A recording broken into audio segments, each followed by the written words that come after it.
raha teny boky mpanao salamo hoe midira amin'ny vavady fisaora tsika tsy eo amin'ny vavatin'Andriamanitra tsony fa tsika efa eo amin'ny fanatrehan'Andriamanitra.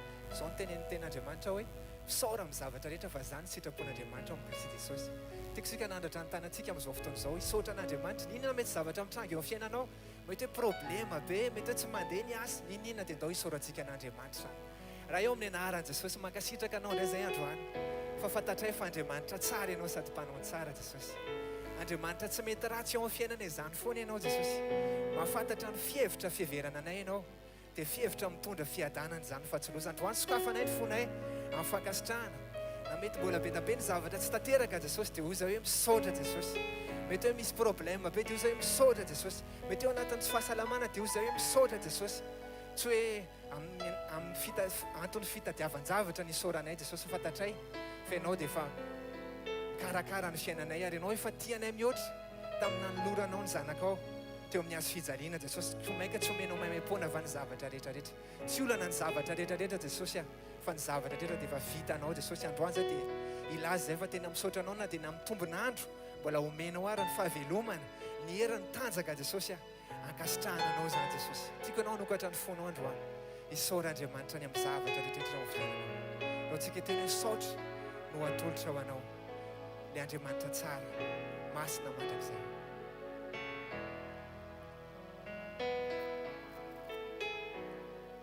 Saotra tsika rehetra no atolotro anao no retombonandro mena ifandraisako amina. Dia raha laza ihany koa asangato tananao n'Andriamanitra amin'izao fotoana izao. Isaora Andriamanitra ho anao ray tsy to. Ho anao tsy to.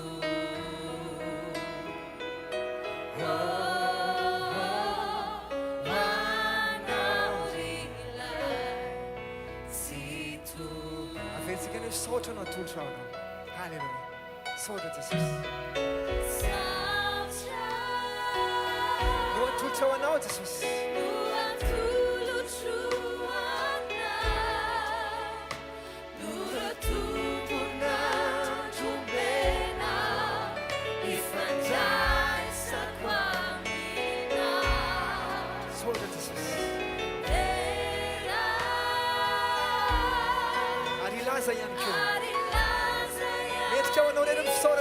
Say Jesus.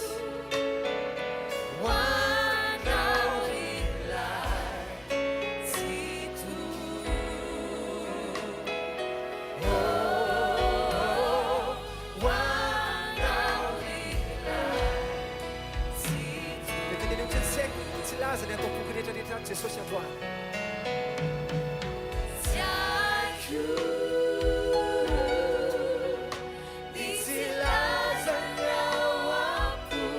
Ita tsy fanirina rehetrarehetra apetraka eo ampototry ny tongotrao zany Jesosy.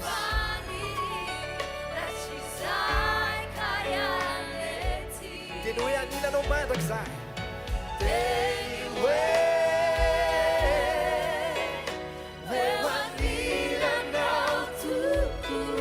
Mandrakizay dori.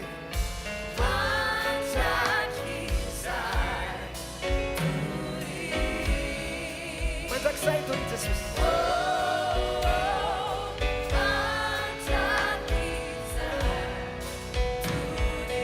Tikanao ilazy, fenao le ray tsimba mandao.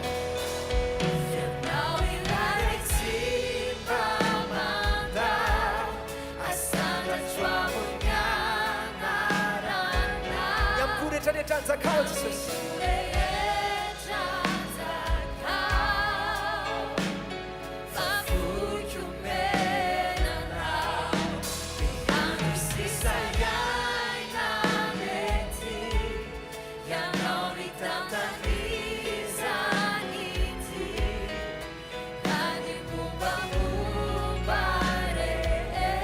Why not miss face?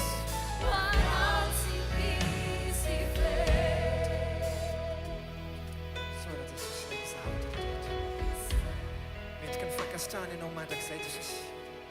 manan'izay manana anao ho anao ny fankasitrahana mandrakizay Jesosy apetraka tanteraka eo am-pelantananao indray ny fiainanay amin'izao fotoana izao indray Jesosy dia apetraka feno eo am-pelantananao ianao indray no hitarika sy hitantana anay Jesosy mila sy mangetahetanao zay halleloia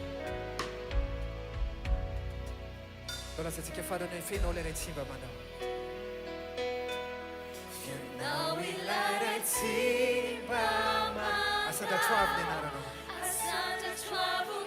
tanteraka momba anay Jesosy androany dia tsy avelanay andalo ty fotoana ty Jesosy fa fotoana zay tena hoe hitadiavanay anao fotoana zao tena hoe anoloranay ny fiainanay anao Jesosy zay raha tafasaraka aminao dia tsy mahay manao na inona na ino ianao miteny fankino amin'i Jehovah ny lalanao dia ho ataony tanteraka sy lavorary zany zay Jesosy tsy miankina amin'izaniza Jesosy tsy miankina amin'ny ray aman-dreninay zay tsy miankina amin'ny asanay zay Jesosy tsy miankina amin'izay mety zavatra materiel zay Jesosy fa zay dia miankina aminao rery ihany Jesosy ianao le fanantenanay mandrakizay Jesosy androany zay dia tsy menatra zay ny anavaoany zany fanambarana sy toko zany Jesosy hoe apela-tananao ny fiainanay Jesosy ianao le miazona ny zavatra rehetra amin'ny alalan'ny herin'ny teninao Jesosy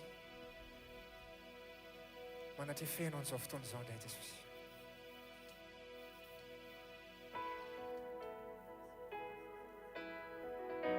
do tena apetratsika feno apela-tanan'Andriamanitra ny fiainantsika zay mahakasika atsika manontolo amin'izao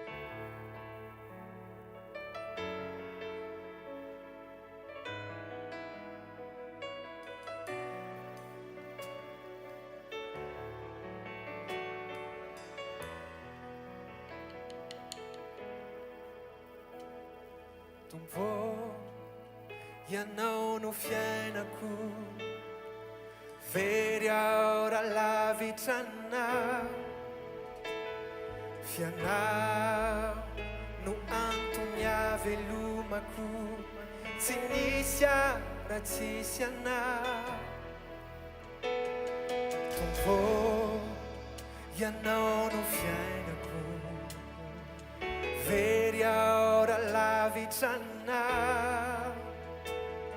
fianao no antony avelomako tsy nisy aho raha tsisy anao eo am-pelatananao ny aiko am-pelatananao zay momba rehetra fantatra Jesosy izay masoa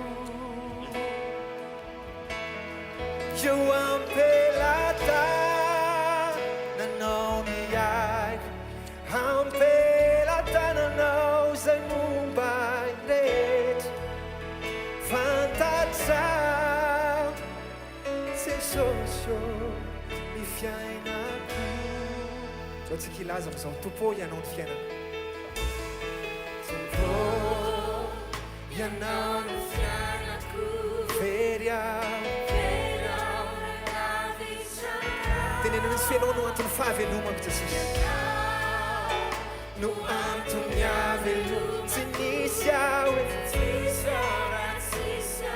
Tompo ianao no fiainako Tompo ianao no fiainako very aho raha lavitrana fianao no antony fahavelomako no antony avelomako tsy nisy aho Sanatong tananao lazao am-pelatananao nanao ny aiko am-pelatananao zay momba fantatra Jesosy izay masoa am-pelatananao fiainako Jesosy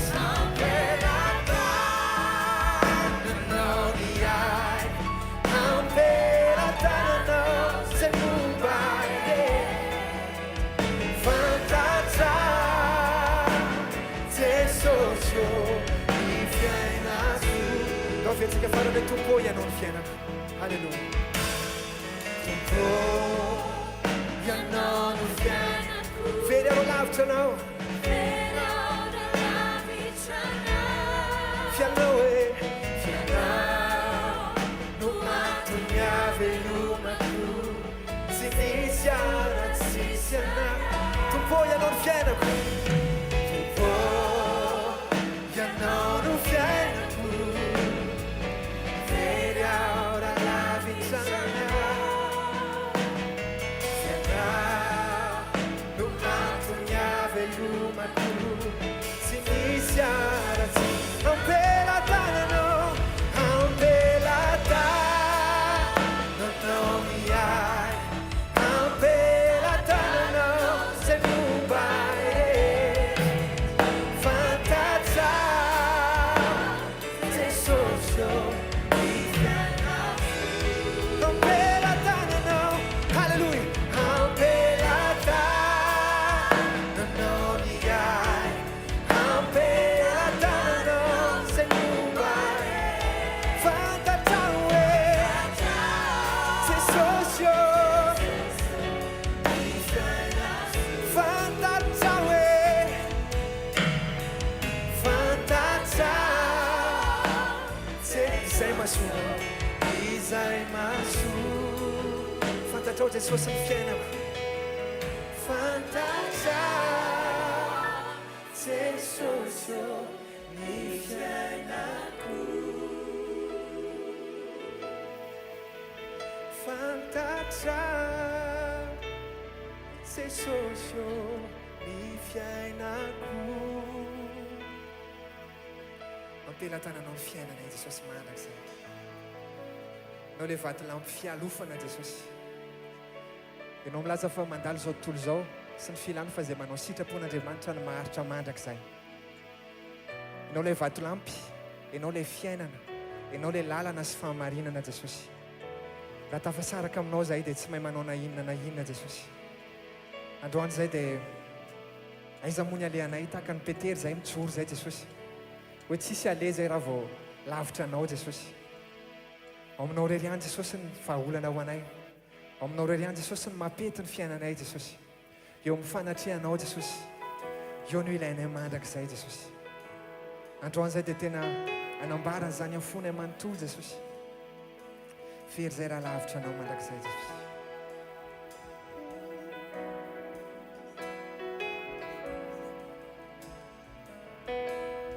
aiza no ale raha tsisy anao aiza no andeha raha tsisy anao aiza no ale raha tsisy anao Hanatse anao Hanatse anao Hanatse anao Lazao aiza anao le raha tsisy anao Jesosy aiza no ale raha tsisy anao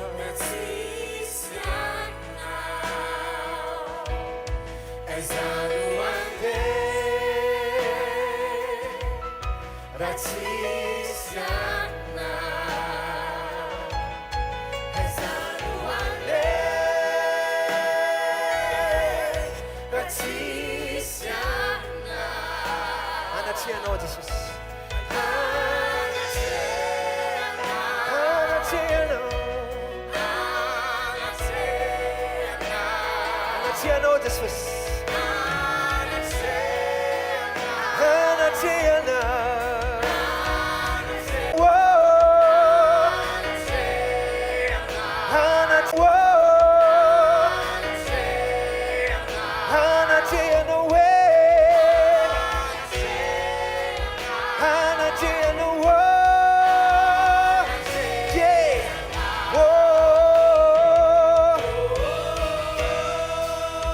Oh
Lazao mihitsy tiako ny fanatrehanao Jesosy.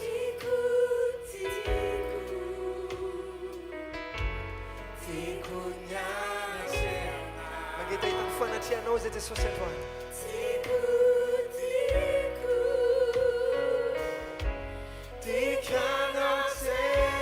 Lazao ihany, tiako ny fanatrehanao. Tiako ny anatrehanao. Tiako ny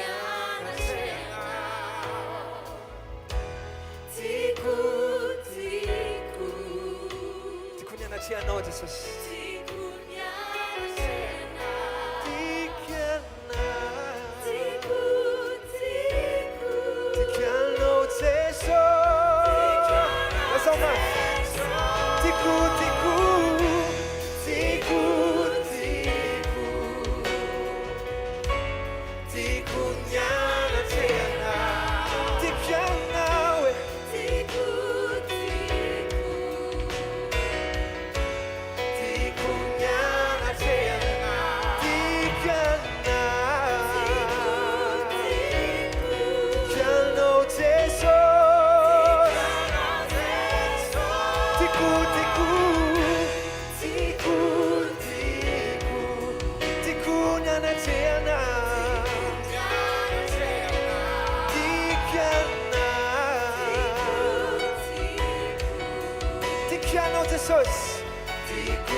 Toerana ataovy mafy ny feonao. Tiako fanatrehanao. Tiako ny anatrehanao. Tiako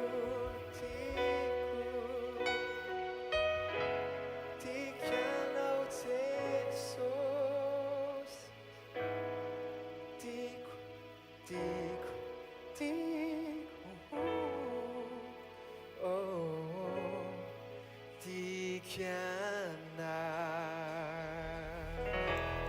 Tsika tia tanana mafy ho an'i Jesosy. Ataovy mafy ny tiaka ho an'i Jesosy e!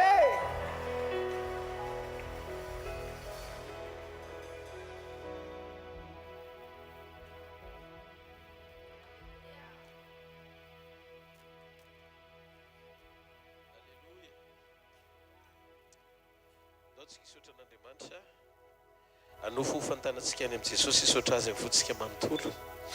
Meny tompo antsika ndreto izy Zoma arivo ity iombonantsika amin'ny teny fahamarinany. Dia mba fantatra hoe fa Andriamanitra tsy mitsahatra amin'ny teny amintsika foana fa isaky ny misy ny atao hoe fotoana androany dia tadio fa fotoana itenenana aminao iresanao amin'Andriamanitra sy andrenesanao amin'ny feon'Andriamanitra foana. Andro anariva mangata amin'Andriamanitra teneny izy hoe tompo sokafo indray ny sofim-panahiko andray ny teny avy aminao, na teny mpantsiana na teny mpampaherezana, dia fantatro Andriamanitra fa ny teninao no mitondra fiainana. Aina ho an'izay mahazo azy ny teninao ary fantatro fa nofoko tena tao anaiky sy akatò izay fahamarinana avy aminao. Sokafo ny aty fanahiko Andriamanitra. Daoko izao teny reko androany arivo izao ho fiainako andavanandro. Aza vela ho fahazarany eo atsofoko ny mandre ny teny mpahamarinanao. Ho toy ny teny mahafinaritra Andriamanitra. Ho toy ny teny andrasako izany fotsiny. Fa aoko ho tena fiainana iainako isanandro. Izay fahamarinana reny ny sofoko avy aminao. Manambarany sy tomponao famiananao mpanomponao amin'ny anaran'i Jesosy. Amen. Dao tsika tia tanana mafy eo an'Andriamanitra. miangavy ianao azo toerana. Amen. Alleluia. Androany arivotsika izara ao anatin'ny fotoana foy indray tsy dia lava loatra ny fotoana ny teny androany fa rapitsika vao manam-potoana ivelarana bebe kokoa ny baibasy. Amen. Fa fanomboan'ny toizany eny ny anomboantsika ny lizy androany ny amin'ny finoana ny finoan'ny andro farany ao anaty fiombonana.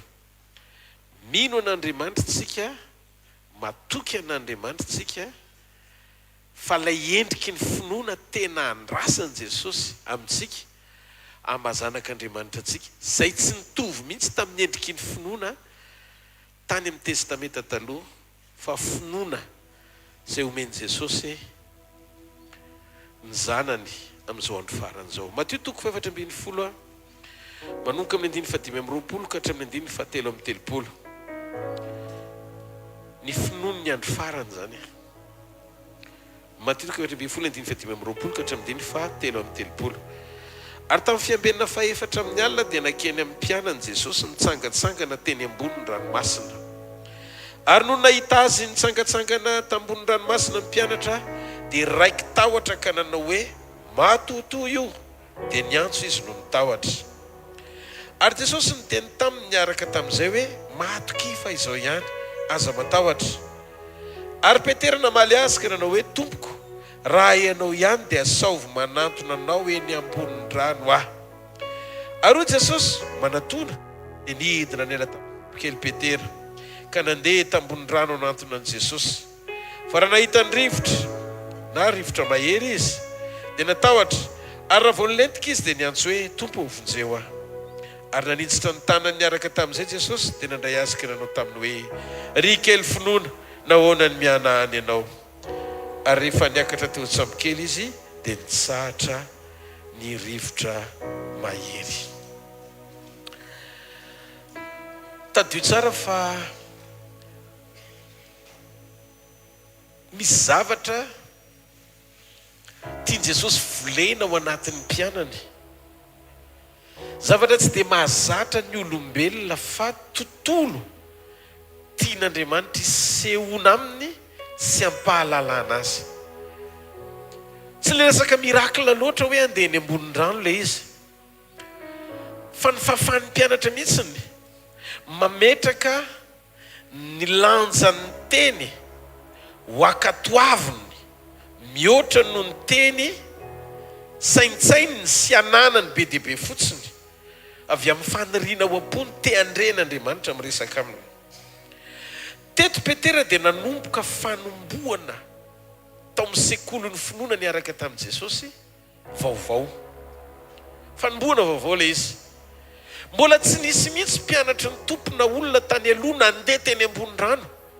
Fa Petera no nisantatra an'izany satria Jesosy tsy konsiderentsika hoe olona mandeha ny ambony rano fa mazanak'Andriamanitra azy. Mifesy manapaka ny zavatra rehetra ihany koa izy. Kanefa na izany azy teo midingana maha-olombelona no nisehony teo amin'ny nofo. Akoatran' Jesosy Kristy zany zay olona sady Andriamanitra dia Petera ny olona voalohany nandeha teny ambonin'ny rano. Inona ary ty karazana fanomboana vaovao tiany Jesosy naseho teo amin'ny mpianany ity?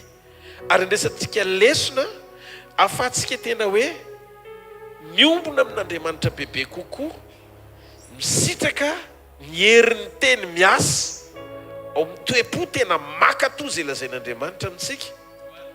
Dia izao ny zavatra tian'Andriamanitra ho tenenina. Le fanomboana vaovao dia tsy hoe rehefa mandre tenin'Andriamanitra tsika dia vonintsika ny anatanteraka an'izay zavatra ny tenenin'Andriamanitra, nefa misy fotoana ohatra mbola mametraka fanontaniantsika eo am-pandrenesana an'Andriamanitra hoe possible ve zany zavatra tenenin'Andriamanitra zany hitranga. Ny fanomboana vaovao miaraka amin'i Jesosy eo amin'ny sekolon'ny finoana tokony ananam-pino ao anaty communion amin'izao andro farany izao dia tsy manomboka amin'ny fotoana andrenesana hoe voniny ianao, fa manomboka amin'ny fotoana napahanao hevitra hoe akatoa an'Andriamanitra ianao. Fa napaka-hevitry ny akatoa no ahitanao an'Andriamanitra miasa amin'ny fomba tsy takatry ny sainao ny fiainanao, fa tsy amin'ny fotoana andrenesanao hoe ziny zany zavatra tenenin'Andriamanitra zany. Sika tsy afaka ny angataka amin'Andriamanitra na hiteny aminy hoe tompo hiaraka aminao a, tompo te hitany voninahitra ao a, kanefa ianao mitoetra eo amin'ilay heverinao fa mbola mety aminao sy mahazatra anao ihany tamin'izay fomba niarahanao taminy hatramin'izay. Io le teny vahiny hoe zone de confort. Zany hoe eo amin'ilay nahalalanao azy. Ohatra, ny mpianatra 12 ambiny tao anaty lakana, ny saindreo mieritreritra hoe tsy possible mihitsy ny andehanany eny ambony rano, fa matoa nisy lakana dia natao hitoerany eny ambony rano ny antom-pisiny. Dia ny sainy efa nilamina hoe raha tsy misy lakana dia dobo izy. Fa teto ry havana Jesosy dia tsy tao anaty lakana fa eny ivelan'ny lakana eny ambony rano ny antsony mpianany hoe avy manatona. Ny lakana dia efa fantatsika sy manome toky antsika fa raha tsy teo dobo any anaty rano tsika dia mila mandeha lakana na mitoetra ao anaty lakana. Andriamanitra tsy mampianatra sy mitondra antsika amin'ny sekolin'ny finoana ao anaty zone de confort na ao anatin'izay toerana nefa mahazatra antsika na fantatsika. Fa miseho izy eo amin'ny dingana nekentsika hiala eo amin'izay amerany saintsika asika ka anaovantsika dingana anatanteraka ao anatin'ny fo makatoa izay zavatra sainy ataontsika. Mba fantatrareo mampanota ny olona be dia be te hisitraka amin'izao fiainana izao karazam-pahatsarana mandalo eto ambonin'ny tany amin'ny alalan'ny fahatakarany fisainany sy ny limitiny. Dia zay mahatonga ny olona rehefa tsy manambady izy nefa tsy ampiampiasa na tsy ampiampivola dia miaraka mivadin'olona, mitady solution facile fotsiny hamahana olana na mitady zay fomba anamaivanana amin'ny problème eo amin'le limite na le fetrany kajo maha-olombelona sy ny fahatakarana zay ananany. Dia mora ho an'ny devoly mamilalana ny sainao ho any amin'ny lalana tsy mifanaraka amin'ny sitrapon'Andriamanitra, mifanaraka hatreo amin'ny dingan'ny fahatakarany saina maha-olombelona anao. Zao le izy misy fotoan'Andriamanitra te hitondranao any amin'ny dingana tsara lavitra amin'ny fahalalana azy sy ny fiarahanao aminy ao anaty communion. Jerareo ne rehefa niantson'ny Petera izy hoe raha ianao mariny inosy izy Petera satria za mahalala anao. Alleluia. Dia antsoia hoeny aminao. Dia moa izy Jesosy avy manatona. Ny zavatra nyremarkeko tena hoe tsikariko tamin'ny Petera dia zao, tsy hoe be finoana izy dia tsy natahotra ny alan'ny lakana, fa tao anatin'ny Petera ihany le tahotra matoa ny herika izy teny an-dalana dia dobo. Fa nakatoa tamin'ny fomba tsotra izy dia nanaiky izay taridalina nomeny Jesosy anazy dia mivoaka ny lakana izy nandeha teny ambony rano. Raha tsy miala eo amin'ilay tontolo-pahazarana misy ianao eo amin'ilay fisainana sy fomba fijery maha-olombelona alalanao an'Andriamanitra eo amin'ilay limitinao dia tsy ahitany hoe atraizany fahefan'Andriamanitra amin'ny feny zavatra rehetra amin'ny alala amin'ny fampiasanao ny fonao akatoa izay lazainy. Hitanareo ninona reto teny latsaka avy amin'Andriamanitra, fahamarinana renao fa lazainy avy aminy dia makatoava amin'ny fomba tsotra fotsiny ao anatinao na tsy takatry ny sainao azy, fa Andriamanitra dia manamarina ny teny rehetra izay nilazainy na tsy takatry ny sainao azy zany rehefa manana toe-po fotsiny ianao vonina ny akatoa azy. Tena misy any andrivotra, tena misy ny tafiotra, ary mbola teo koa ny onjan-dranomasina, ary mafy misafotifotiny le izy matoa nampatahotra. Fa zao ny zavatra nahavariana tamin'ity indray mitoraka ity Jesosy tsy tonga ampitsahatra tafiotra, fa tonga izy hifantoka amin'ny mpianany sy hanangana ny mpianany, hifantoka amin'ny teniny iza-toetra ny hoe atraizany fatra ny fankatoavany mpianany ny zavatra lazainy. Mba fantatrao hoe fa tamin'ny voalohany Jesosy nampitsahatra tafiotra. sonjan-dranomasina zay mampitahotra ny fisehoan'le izy. Fa teto Jesosy tsy nampitsahatra tafiotra, ohatrany tsy nisy le tafiotra, ohatrany tsy nisy le onjan-dranomasina, fa eny ambony rano ao anaty tafiotra izy no miantso amin'ny Petera sy ny mpianany hoe avy manatona. Za teteny aminao ry havana, fa teto ny feon'i Jesosy dia mahery lavitra noho ny tafiotra ny heriny. Zay mahatonga ny bokin'ny mpanao salamo milaza fa ny feon'i Jehova feno hery ary ny feon'i Jehova be voninahitra. Ny feon'i Jehova manorotoro ny hazo sedera ny libanona. Rehefa miteny Andriamanitra dia mahery lavitra sy mihoatra lavitra noho ny obstacle, mampatahotra hita maso ny hery sy ny fahefana avy amin'ny teny izay nolazain'Andriamanitra miazona anao eny am-pandrosoana ao anaty olana. Nao anazava kely aminao anatin'ny fotoana fohy. Andriamanitra tsy voatery anaisotra tafiotra foana ao amin'ny sekoly ny fiarahantsika aminy, fa misy fotoana izy mampianatra anao androso ao anaty tafiotra. Ampianariny ianao androso ao anaty tafiotra. Jereo fa nisalasala Petera, fa zao nandroso izy. Dia jereo fa tsy sahala amin'ireo tao anaty lakana nisy an'i Petera, fa lasa nisitraka ny fiazonany teny eny ambony rano ao anaty tafiotra izy mandra-pahatonga ny teo amin'i Jesosy. Teto ny nahitako. Fa Andriamanitra tsy mitady finoana tanteraka hoe tena efa mety be sy parfait ve ny finoany Petera, satria izy sady tsisy tahotra ny tonga dia vao niteny Andriamanitra dia sady siotsika izy na dia teny ambony rano. Non, nierikerika izy rehefa tena teo akaiky ny Jesosy, midika fa nisy le tahotra mbola tao anaty, tsy parfait le finoana. Dia mba eritrereto ane, tsy hoe le dinga nahitany hafa fa mandeha teny ambony rano izy, ny tao anaty lakana nefa nahita hoe manam-pinoana izy. Ny fitsaran'ny olona ny atao hoe finoana lehibe sy finoana mahatalanjona dia ny vokatra nahitany amin'ny Petera nandeha teny ambony rano. Nefa ny fitsaran'i Jesosy ny atao hoe finoana tsy hoe rehefa nandeha teny ambony rano Petera, fa niazona ny fifantohany hibanjina an'i Jesosy hatramin'ny farany. Tsy marediaka ao an'Andriamanitra. Azonareo le sekolon'ny finoana amin'ny andro farany tokony ho ananantsika ao anaty fiombonana.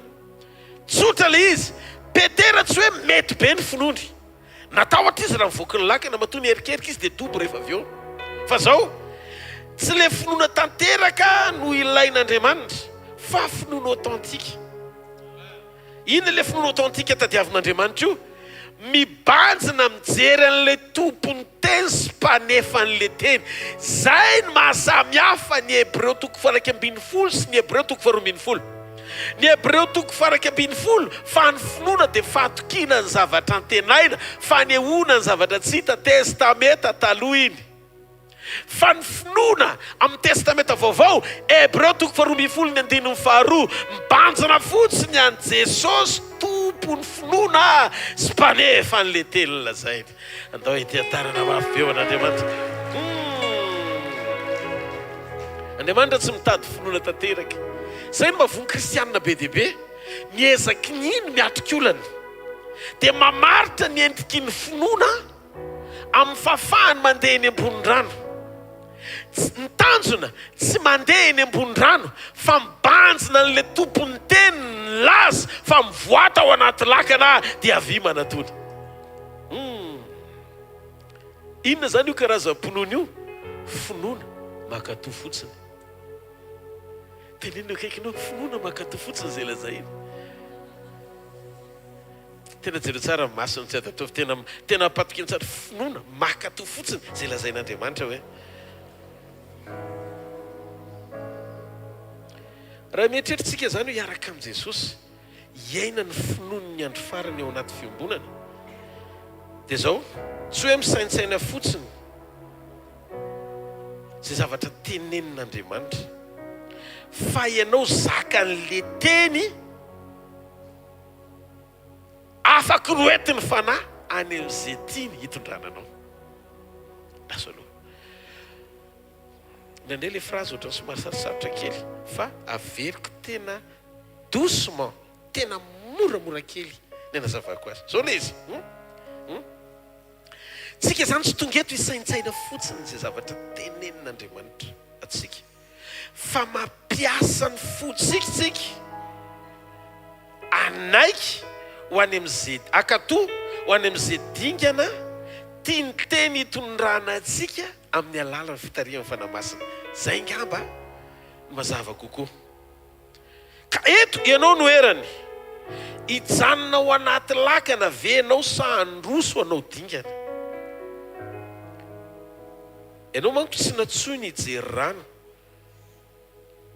fa natsoiny andeha sy anapaka eny ambonin'le rano atahoranao fa hanafitra anao rehefa mihezo zay lazainy ianao dia le rano atahoranao no andehandehananao fa raha vao mierika ianao manova amin'ny vision anao hijery rano na hijery tafiotra dia lasa mitelinanao arak'izay natahoranao le rano fa ny herin'ny rano sy ny fahefan'ny rivotra dia tsy mandaitra andringana n'izay makato ny herin'ny teny eny ambavan'i Jesosy. Mafantatro amin'izay ve le zavatra mampisafotofoto anao io sekoly anavelan'Andriamanitra hitranga anomanana anao ao anaty sekoly. Alleluia. Ahitanao ny alehibean'ny heriny sy ny voninany vokatry ny fampiasanao fo akato zay lazainy. Nofinofy ho amin'ny olona zay tsy mampiasa ny fony akatoan'Andriamanitra ny ahita ny fahefan'Andriamanitra sy ny voninany miasa amin'ny fomba tsy takatry ny saina ampandresy azy ao anatin'izay tontolo matapitalaky le azy. Eto ateteny aminao fa ny limitinao dia tsy hoe satria mafy be ny zavatra mitranga mampatahotra hitany masonao fa rehefa mierika ianao dia manome ny fifantohanao haino amanjery amin'ny fisehoany zany sakany zany ho goavany eo masonao. Fa za teteny aminao raha vao milatsaka ny tenin'Andriamanitra ka makato ny tenin'Andriamanitra ianao dia makato so manaiky izay lazain'Andriamanitra avokoa ny zavatra rehetra. Eny fa na io problème meverinao fa manohatra anao sy misetrasetra eo azy raha vao anaty communion sy fankatoavany io paralysé ny rano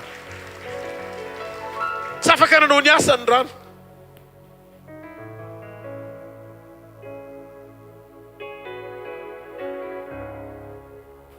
Tsy afaka nanao ny asany rano. Tsy afaka ny telina any Petera. Tsy afaka nanao ny asany rivotra hoe tondra ny Petera ao anaty tadio satria tany amin'i Jesosy ny fifantohan'ny Petera. Nandeha izy aloha efa sady mitebiteby any tetiny nahitako hoe tsy tanteraka neny fo eritrereto hoe olona efa nandeha teny ambonin'ny rano tonga eo akaikin'i Jesosy mbola be de hoe kely finoana. Fa inona ny manjoanao ry kely finoana? Za tsy samiteny an'izany amin'ny Petera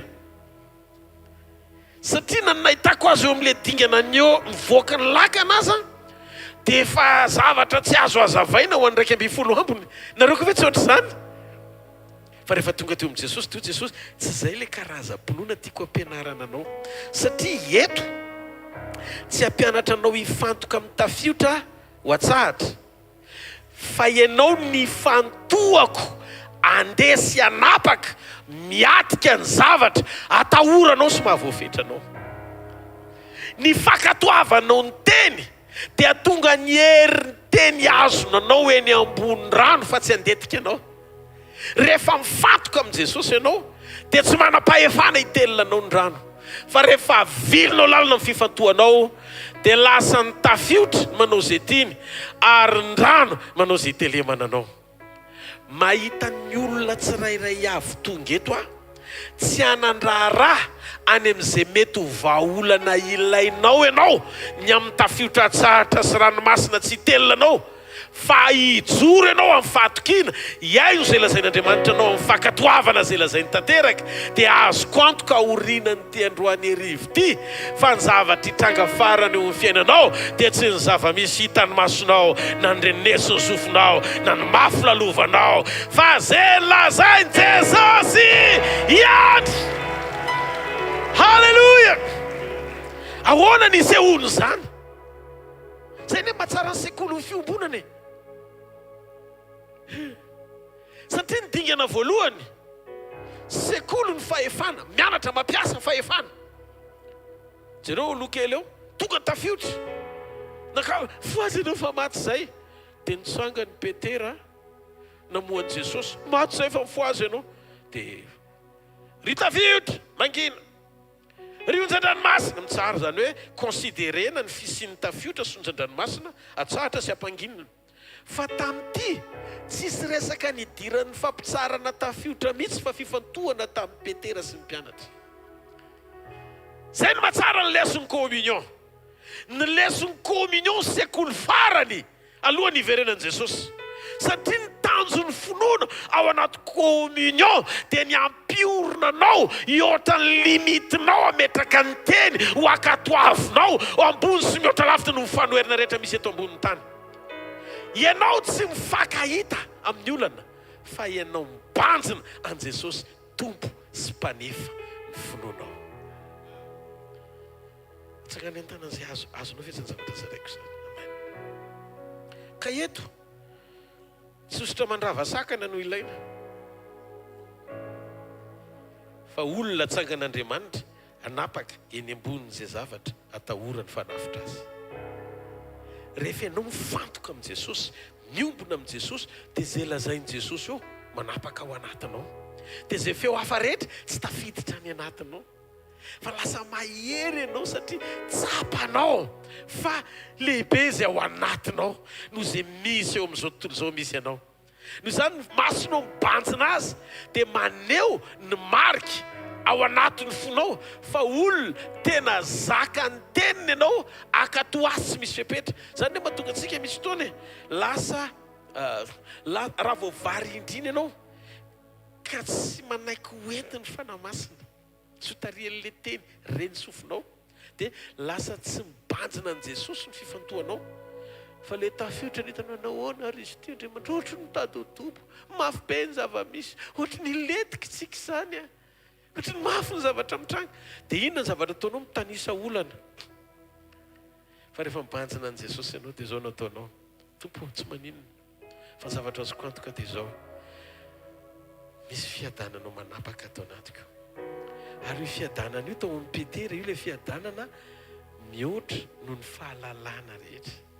Ny fahalalana rehetra tonga dia mipirina hoe manafitra ny onjan-dranomasina raha vao manaro ny rivotra tonga dia tena raha vao mafy be dia tsisy fanafody ny raha vao feno rano lakana dia mody daholo ny mpianatra.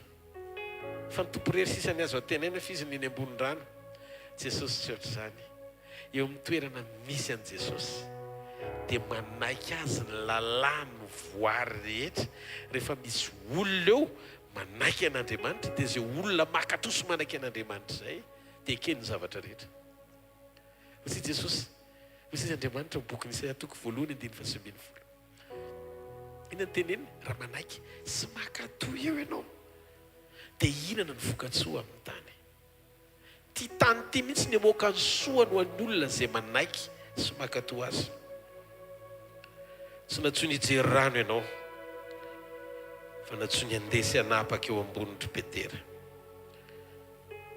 Ndaontsika nomboka ao amin'ny teny velona, andrositsika fa tsy atahotra satria mahatokytsika, fa ny fombany sy mahaeo azy dia ambony sy mihoatra lavitra noho ny alehiben'ny olana atrehantsika. Paoly moa dia niteny, ny ananako fahatsapana hozy izy Paoly, andehanako fatokina saika ataovako an'Andriamanitra foana dia satria tsy za tsono ny velona fa Kristy ny velona ato anatiko.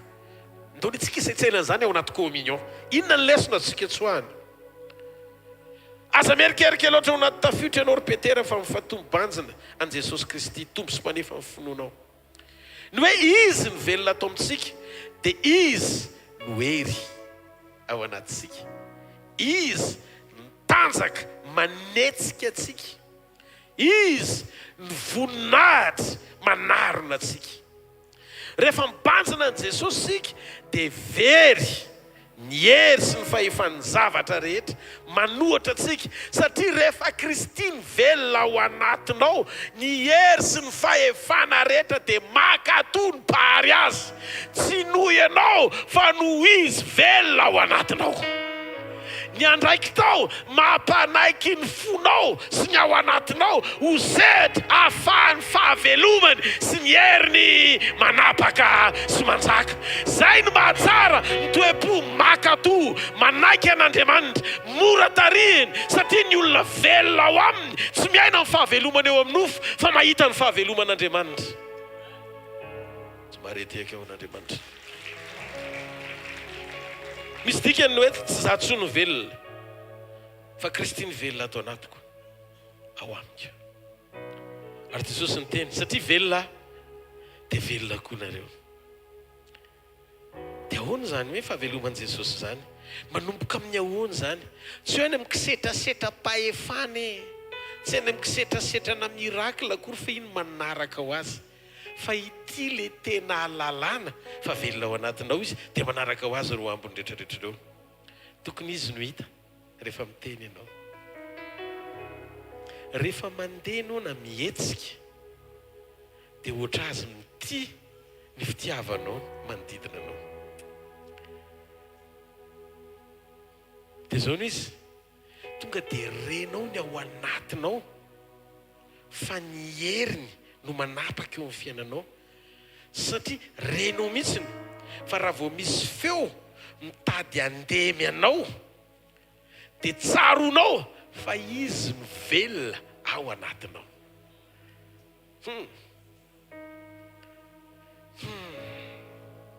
Misy fotoana anao ohatran'ny matsiaro teny zany hoe irery dia manomboka tsapanao hoe nakaiza daholo ary ny olona, fa mba izy ary ny tokony mba hatsiaro am'izao zavatra mitrangy eo amin'ny fiainako zao. Dia tehiteny aminao izy hoe anaka tsy rery ianao fa za no mitondra anao. Zany hery ny fahavelomany ao anatinao. Tsy rery aho fa manana anao, tsy rery aho fa miaraka aminao, ny fitiavanao no heriko sy andriakinako, manafaka ny taotro sy ireo aia ka mamakiva kinionja zao ianao mitantana fa tsy rery aho.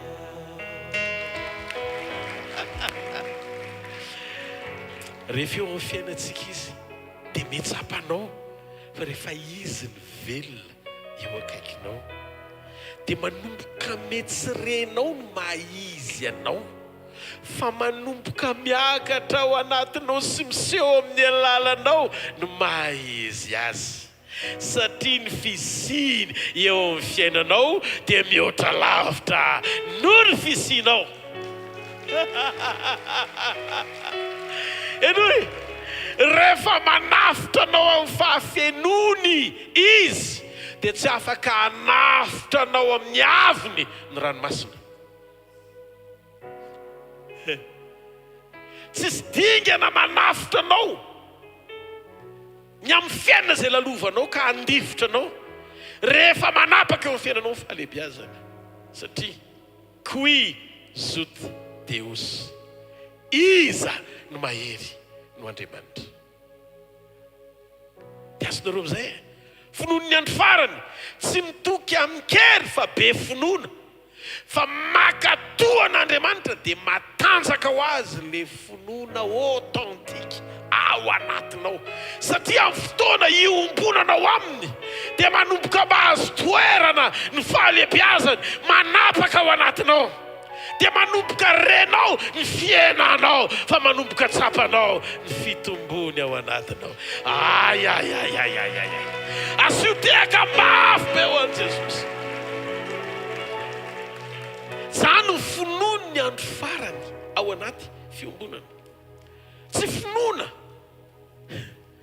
matoko ny zavatra ntenaina, na aneo te ahita aneo ny zavatra tsy hita, fa finoana mibanjina an' Jesosy amin'ny fankatoavana ny zelazainy ao anaty fiombonana, fa izy ny tompon'le finoana, ary izy koa no anefa n'le finoana. Satria eto ny resaka tsy hoe ianao manapa-kevitry nino azy, fa ny finoany miasa ao anatinao. Tsy hoe ianao mino n'Andriamanitra, fa ianao manana ny finoan'Andriamanitra. Halleluja, halleluja. Firy aloha falany anarivo amin'ny sekoly ny finoany ny andro farany. Tsy dia tarana mafy ho an'i Jesosy.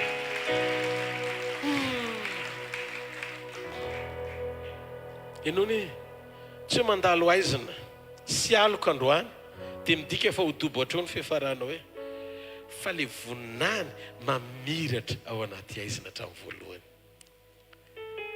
Ataovy azo antoka fa isika dia mibanjina sy mijery an'i Jesosy tompo sy mpanefa ny finoantsika.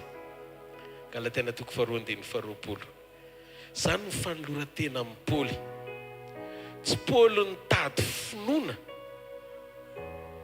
miatrikady, fa Paoly nino sy ny joro ampinoana tao anaty ady. Le finoana efa tao anatiny, fa tsy ao anaty ady izy vao hiandro hoe inona ny tiany tompo lazaina ao anatiny. Non, tsy miandry zay lazain'ny tompo ao anaty ady, fa tonga miaraka amin'ny tompo miatrika ady. Dia zao ny zavatra hitranga. Miseho le tafiotsy manondra le ondran-dranomasina, fa tena tsisy resaka momba ny tafiotra mihitsy tao anatin'ny Mateo 20.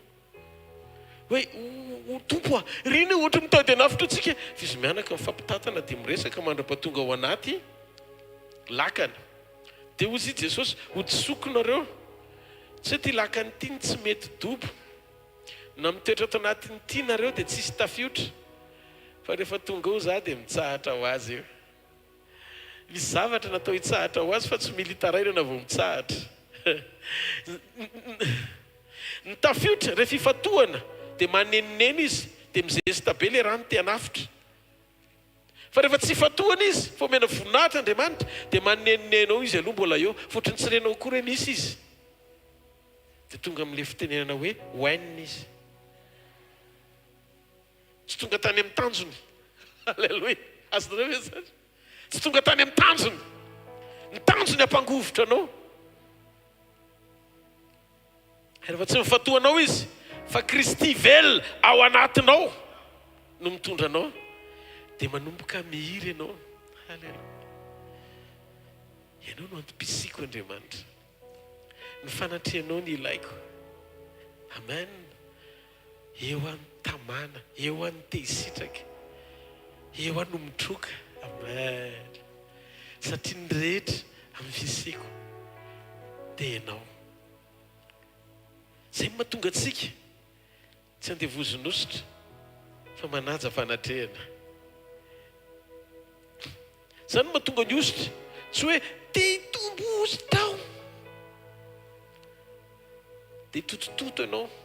Iza bebe ositra zao, ali misy ohatra misy somary ohatra le olona rianananareo ohatra mipetsa mila farana avy any ivelany mihitsy ty ositra ty. Tena lasa mivoana be ny fiangonana. Efa lazaiko teto Mateo 5:20. Hoe efa ozy izy le nahazo solika avy any amin'ny mpapakatra, ny anay tsy omenay fa soa dia tonga ny mpapakatra. Fandanonareo mividy fa be dia be ny mpivarotra, dia lasa tany le 10 adala mividy ositra tiloilo. Rehefa mividy ositra tany dia tavela tany, satria rehefa tonga mpapakatra le nomeny ihany ny ahalalany ianao, fa le nampiana tsy ahalalany ianao. No zany aza variana mitady ositra, fa tsotra ny ositra avy amin'Andriamanitra midina avy amin'ny ray eo amin'ny zanany. Mety tsy zakanao zany fampianarana zany fa mety sambany ianao tonga eto fa te hanaitra anao ny avy amin'ny Jesosy ihany no ahalalany ianao. Olona tsy tanteraka daholo zay mety mieritreritra hoe manana ositra idominenanao. Jereo aloha ny fiainany. Fa raha tsy tanteraka izy fa mbola hitanao kilemana ohatran'iny azy dia tsy afaka ahasolo an'i Jesosy rerina feno ny fepetrana faly an'Andriamanitra satria ny Saint-Esprit na mifanamasina. Rehefa nahita ny fahatanteran'ny olona anankiray tao hoe Jesosy zay ny mahamesia azy. Tsy Rodolphe fa ny Mesia anareo, tsy Kristy zahay, tsy ao ty Kristy ahako. Ka haka ny toeran'i Jesosy Kristy. Iraka sy mpanompo hitory azy. Paoly ary ny teny hoe andevon'i Jesosy izy nitika teny fototra. Dia ohatr'izany koa ahako. Raha Paoly lehilahy an'Andriamanitra mahery vaika ohatr'ireny no laza fa andevon'i Jesosy, zaza botikely ny tompo mihitsy. Halleloja. Tsy maninona zay fanonana azy fa io miankina amin'ny toe-po. Ataiza mifatra ny fankatoavanao an'Andriamanitra. Raha misy toanao tena mandray bitsika hoe zao ataovy, tena tsy tianao atao mihitsy ilay izy, fa manao ve nosy tsy manao.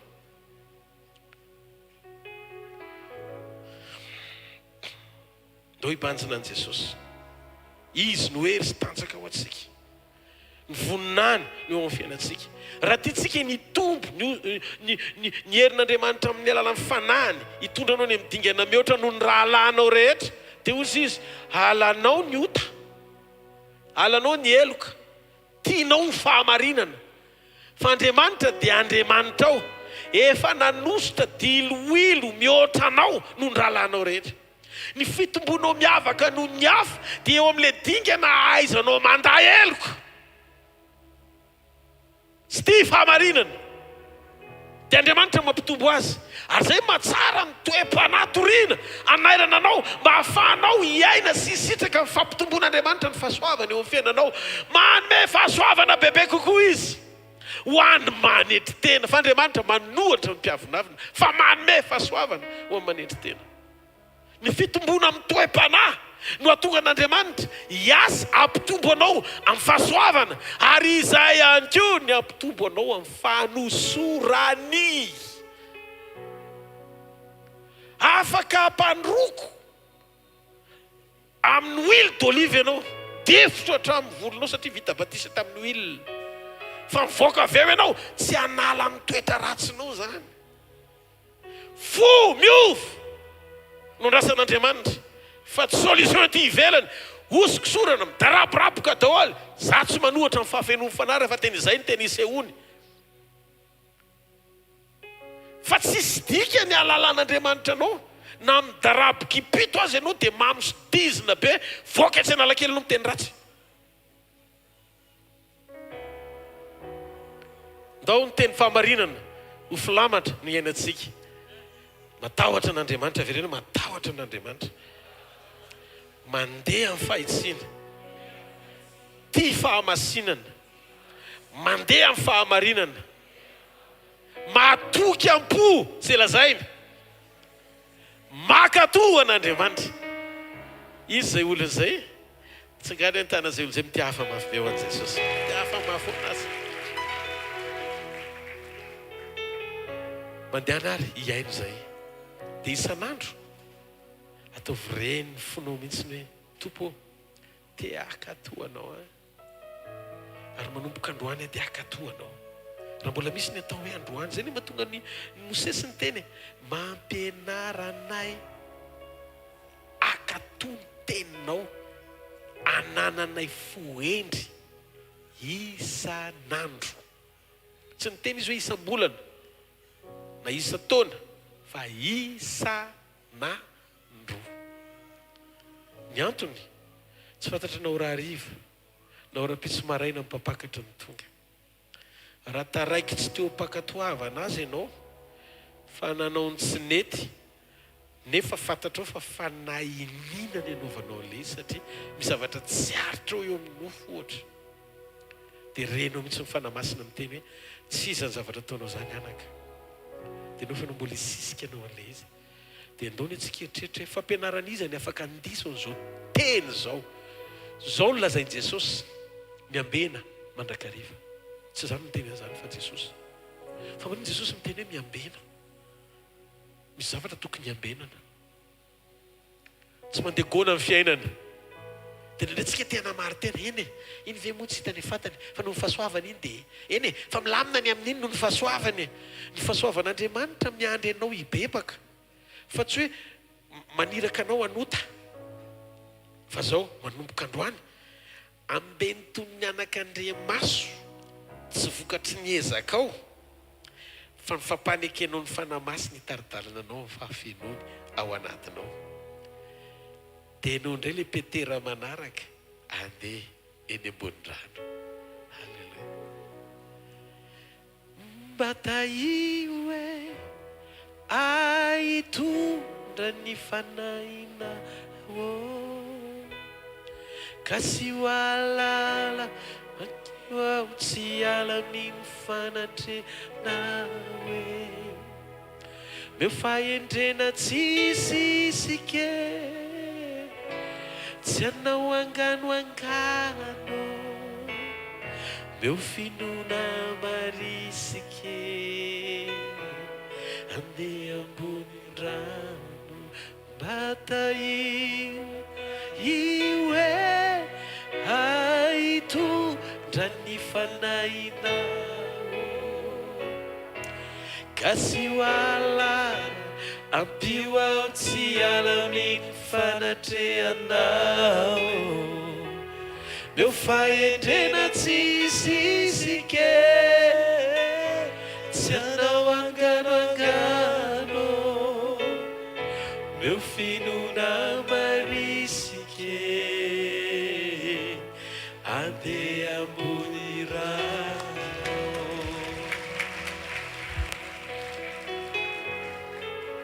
Atsangano hitanao raha azonao tsara ny teny lazain'i Jesosy androany. Dia tsika mierina an'ireto zavatra anankitelo reto. Ny fankatoavako azy, avereny zay,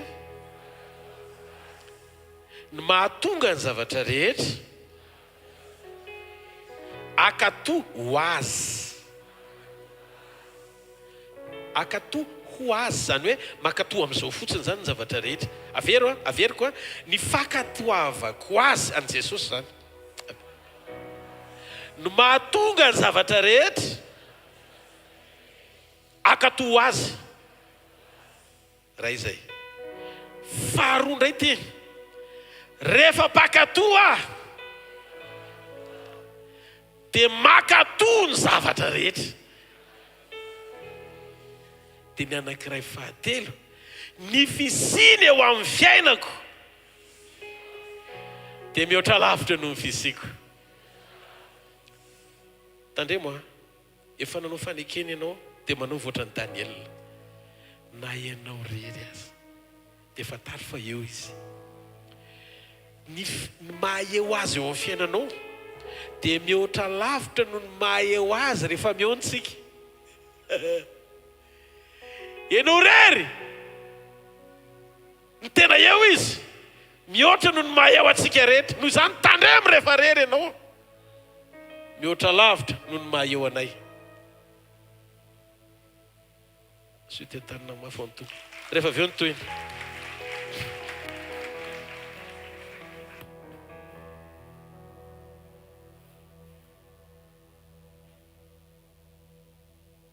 Rahabantsika amin'ny anaran'i Jesosy ndao tsika hanatanteraka amin'ny fanatitra ary.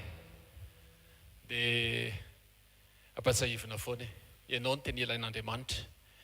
Ny izay omenao profita maso ihany hoe vonona ianao ahafoy ho anazy. Fa ny tena marina mifonao no ilain'Andriamanitra androany. Ataovy izay afaka ataonao. Tsy manentana hoe manaova betsaka manaova kely, fa mankatoava fotsiny araka ny tenenin'Andriamanitra teo, mankatoava zay ambarany. Amen. Tahaka izao indray ny fotoanantsika eto amin'ny asa fanompondra. Rapitso zany no toyan'le teo. Misy mbola vonona rapitso ian'ny toyiny hoe atsangano ny tanana. Alleluia. Ohatry ny vitsykely isany tsy hoany. Hoany daholo ery amin'ny bypassy ny elanelan'ny Bogota sy Castropizza. No fotoanantsika indray rapitso manomboka amin'ny valora sasany misy ny fandraisana fanasan'ny tompo rapitso. Misy fotoana miavaka mihitsy rapitso dia mino fa ho tonga ianao. Ankoatran'izay ny fotoanantsika moa mazava ho azy dia isaky ny latsinainy, talata, larobia dia manana fotoantsika tsy amin'ny super U Analakely. Mila mianatra tsika, tsy mahay tsika satria rehefa matetika rehefa misy mifanadinana indray mitady lalana hoe ahoana indray ty, ahoana ny atrehana an'ity. Zay no mahatonga hoe mila mianatra tsika. Dia sekoly latsinainy zao dia sekoly mpamahana olana. Ny olana tsy ho afaka zany mihitsy fa misy foana io. Dia lazay fa ny eo akaikinao mila mianatra tsika hoe. Dia ohatr'izany koa ny talata sekoly mpanasitranana, tsika tsy dokotera daholo. Na dokotera raha mahay hoe ty tsy azo hoanina dia ty hoanina dia ara-pahasalamana ty ny ataovy bebe dia kanefa ilay dokotera miteny an'iny indraindray marary. Dia ao anatin'izany tsika hoe mila mianatra satria Jesosy ilay tena dokotera mahay indrindra. Misaotra ny tompony amin'ny fisian'ny dokotera rehetrarehetra. Fa mety voafetra ihany ny olombelona. Fa ataontsika hianatra eo amin'ny tompo. Larobia dia sekoly ny tokantrano sy fanambiana toetra. Matetika ilay toetrantsika mihitsy mila amboarina isan'andro.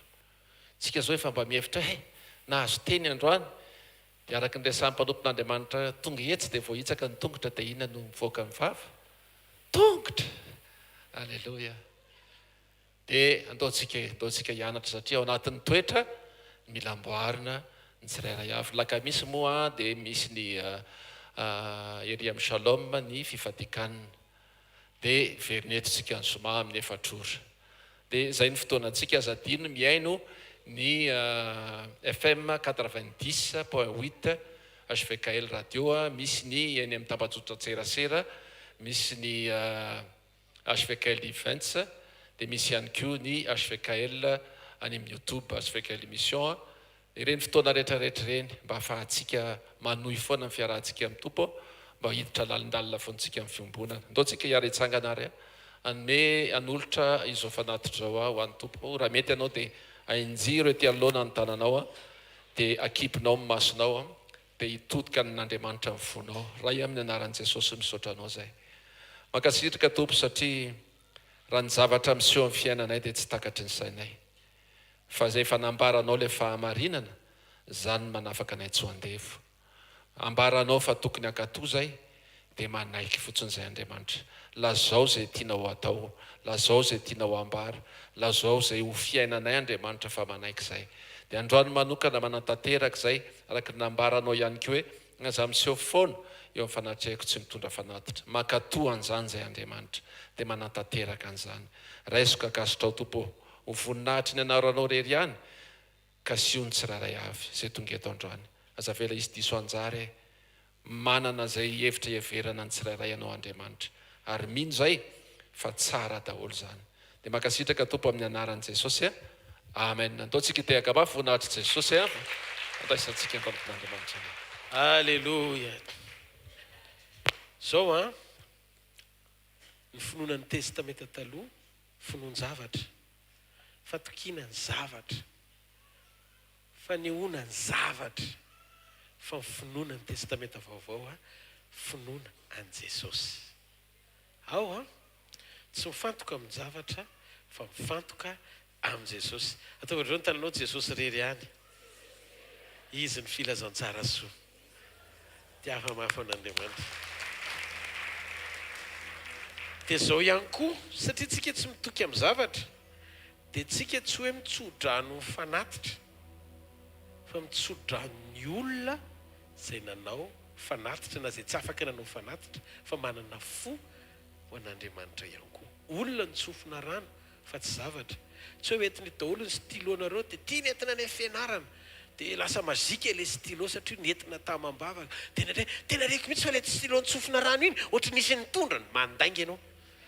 Tananao ihany nitondrana iny. Fa ianao ny tsofina rano mba hisokatra ny sainao ny ao anatinao. Olona ny fantohan'Andriamanitra fa tsy zavatra. Asitehaka moa an'Andriamanitra. Dia amin'izay fotoan'izay tsika miala tsy manompo sampy itsony. Satria zany rehetrarehetra zany sampy kely daholo. Dia fantatrao raha voatra ka ninonao zany fa nitsofin'ny pastera rano ilay stylo dia hoentinao matory ilay stylo.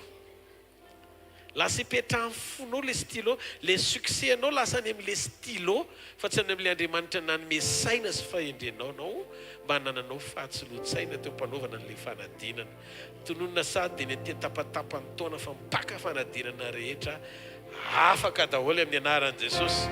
No fiasa amin'ny fanamasina sy ny fahatsilosaina avy amin'Andriamanitra dia ho tanteran'Andriamanitra zany ho fiainan'izay mpianatra rehetra tonga eto amin'ny anaran'i Jesosy. Afaka amin'ny examen io koa ny ray aman-dreny. Amen.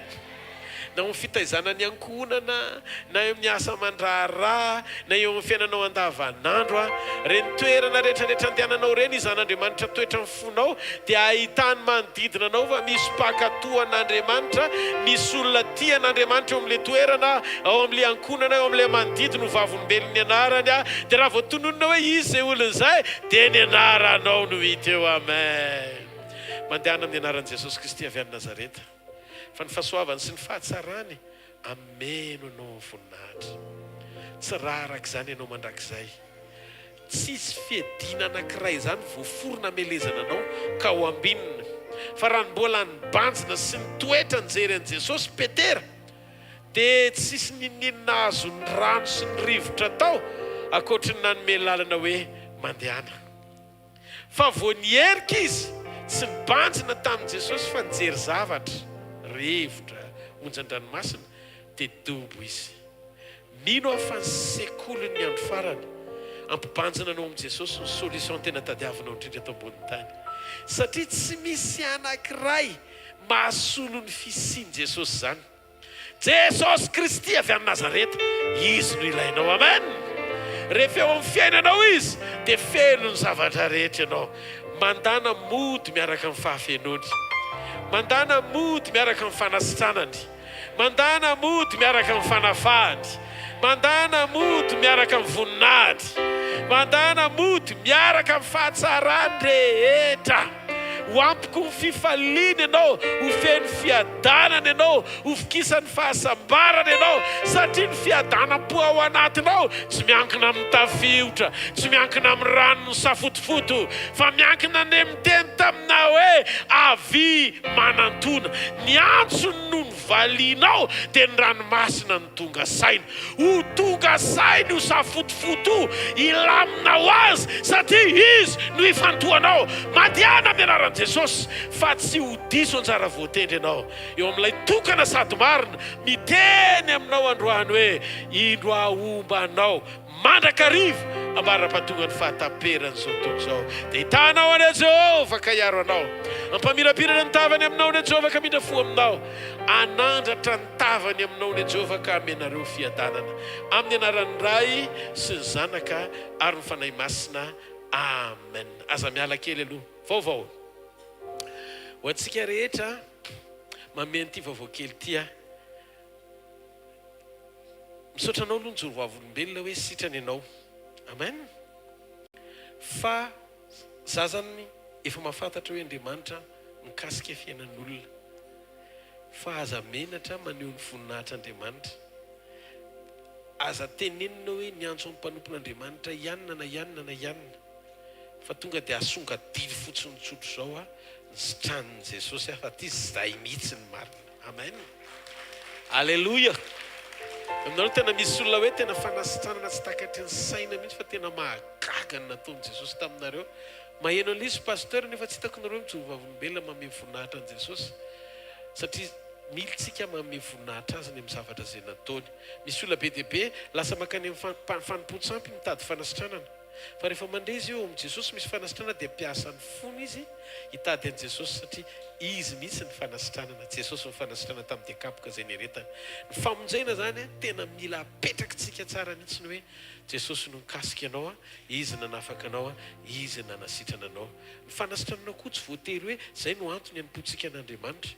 Fitsika na sitranitsika, na tsy sitranitsika, na tahinitsika, na tsisy nininitsika tsy mampiova ny mahandriamanitra azy zany. Ary lezy koa tiako fantatrao fa ny nataonao anao dia mihoatra lavitra noho izay andrasanao aminy.